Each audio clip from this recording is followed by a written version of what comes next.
This week, I had the most interesting conversation with a friend of mine who's been in the lending business for years. And he told this story. He said years ago, Barry Switzer, now for those of you who don't know who Barry Switzer is, he was the former Oklahoma coach, college football, went on to actually be the head coach of the Dallas Cowboys. What Barry Switzer said is that years ago, when I was recruiting players to the University of Oklahoma, I had some tactics prior to going and knocking on the door of one of these young recruits and sitting in front of their family, trying to convince those parents to trust me with their kid while he went to college at the University of Oklahoma.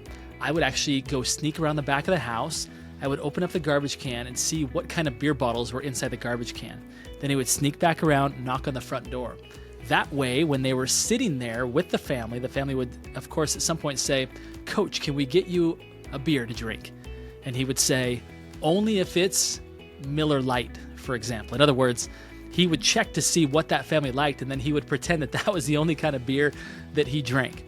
Now, a little bit sneaky, but here's the comparison that's really interesting, is that Barry Switzer was now saying that while that used to be the way that people were recruited, right? It was an art, and people worked really hard to try and get these recruits coming. Now, in today's world, it's not so much about that. With the NIL, now for those of you that are less familiar with sports, it means that college players have the ability to get paid and get paid a lot of money. So what's happening now is it's less about an art, it's more about the price. How much is it worth?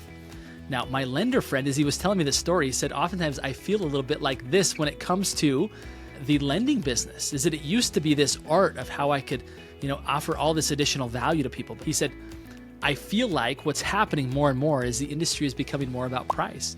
Because consumers have so many self-serve tools, they feel so empowered that they're just simply looking for price.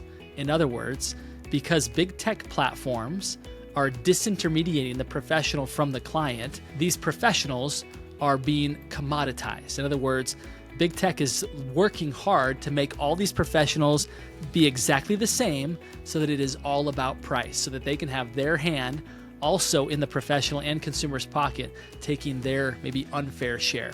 In this same conversation, this lender confided in me that he has a friend in the lending industry who used to do what he did, where he kind of maintained that art of how do you actually lure the client with a superior value proposition and add such value beyond the sale that the client is enamored and recognizes that the value is greater than any sort of minimal price reduction. But this lender now had completely changed his game. He'd gone into business, so to speak, with a large tech platform. If I said the name, you'd probably recognize them. And he was literally getting hundreds and hundreds of online leads. And he said he's really gone away from his roots and he's focused totally on speed to lead. In other words, if I get a lead in, how fast can I call them back? And how quickly can I get them pre-approved so that they don't go shopping in other places? Now, I'm not here to criticize any model that's moral and ethical. And we all have to do what we have to do to best take care of our families.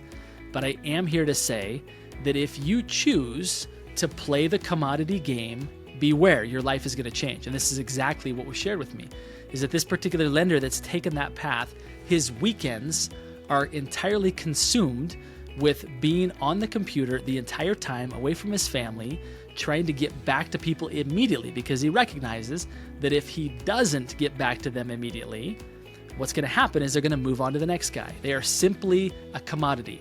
It's like a cheap dating app. That person's not available, on to the next, right? And none of us want to be treated that way. All of us want to have people who respect us, right? Who are willing to wait for us, right? Who are willing to pay our prices in business. Now, all of this is a big question mark then. Well, how do I do that? How do I actually get that kind of outcome, right? Is there any way to play in today's world where, again, consumers have so many self-serve tools? Is there any way to actually play that game? And my answer to that question is yes, absolutely. And here's a key point that I want to make, is that the door through which you walk into a client's life really matters. In other words, if you walk through the door of the online lead portal, then guess what? That's how they see you, as an interchangeable functionary to get them what they need. There's no loyalty. They simply are using you to get what they want. However, if you walk through the door into a consumer's life through a trusted referral source. In other words, another professional who already has high credibility, high trust, and knows that client particularly well, and they are willing to endorse you on the way in.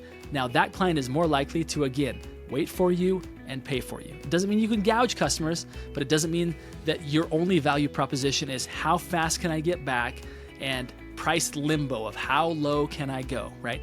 That's not a game that I believe you want to play. Just too many believe that that's the only way there is to play that game. So if you agree with me that playing the race to the bottom, right, the pricing limbo game, the speed to lead game where you spend your whole life and time on call, right, as an on-call doctor that doesn't make that kind of money, then you're probably asking yourself the question, okay, what's the next step? If I believe actually that the best kind of business is to come by referral, and ideally from other professionals who have deep credibility, well, the answer is very simple. You have to surround yourself with other professionals who have that similar mindset. In other words, other professionals who simply also play the online lead game are not going to do a good job of edifying you. Neither are they going to do a good enough job of actually knowing the client to see what they actually need, because they're playing the volume game. So they're not spending a lot of time or putting a lot of value into people. So find other professionals who work in the way that you want to work in your industry. Find a way to add value to them. In other words, sit down with them and ask them, what is your goal in the upcoming year? What's your plan to get there? What are the obstacles that might get in the way? How might I position myself to make your life better, your business better? That kind of conversation very few people ever have with any kind of professional. But when you genuinely have that conversation, you begin to position yourself as an answer to their question. You begin to position yourself as someone who can take their high value client experience and extend it beyond the life of that transaction, because your same client experience has the same standards. Therefore, it's as if they're continuing to serve those clients because they put them into your hands and your client experience is similar to theirs. So that's the first step. Identify professionals that, again, serve in that kind of way, offer that kind of value to them. Now, the important thing is to know is that the more of those professionals that you can get from various industries, the better, right? Because the reality is people are not going to always be thinking about you. However, if you can position yourself as being really valuable to them, the chances will go up that they'll think of you more. And so therefore, the more of these kinds of professionals that you can surround yourself with, the more opportunities that you will come. Let me ask you this question. Would you rather try and cultivate a database of 50,000 people who you don't know, just simply trying to drip on them and have automated responders out to them and be quickly replaced by someone who will do it for less, even at the last minute after you've served them for months? Or would you rather have 50, not 50,000, but 50 professionals who you see once a week and you are pouring value into them, learning with them, seeing them? Wouldn't that be a better option, and have those 50 people refer you multiple people per year? Yes, that would be phenomenal, right? Think about 50 to 100 clients that you served coming from a smaller group of people with whom you cultivated those relationships. That's the future of having a business that works and runs by referral in today's modern age of disintermediation, of commoditization, and of those professionals hearing the clarion call of, I'm seeing where this is headed. I don't want to be a part of that. I want to run in the opposite direction by adding more value and surrounding myself with other professionals who do the same. Hey, thanks so much for tuning in. If this has been value for me, do me a favor, give it a like, give us a subscribe, and put a comment in the chat about what you liked most about it.